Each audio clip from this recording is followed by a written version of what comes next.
ผิดเด้ กั อ ความผิดนั่นล่ะข่อยว่าสิมาสารภาพกับเจ้ามื้อนี้ล่ะ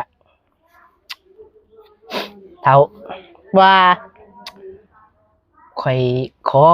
มีเมียอีกผู้หนึงได้บ่มันล้างถ้วยล้างจานมันบ่พอใช้มันบ่พอซอยกันเฮ็ดนะยามไปเฮ็ดเวียกยามไปอันนั้นอันนี้ยามเจ้าบ่อยู่บ่มีคนหุงข้าวให้ข่อยกินจังซี่นะเฒ่า ขอมีเมียน้อย เออ เจ้าสิว่าจะได้ มันแมนอยู่บ่ล่ะ เออก็ลองๆมึงเฒ่าลองๆมึง เดี๋ยวมาลองเบิ่ง เออเอามาลองมึงลองมึง มันเป็นคนจังไดอีอันน่ะมันเป็นคนจังไดเด้อ โอ้ยก็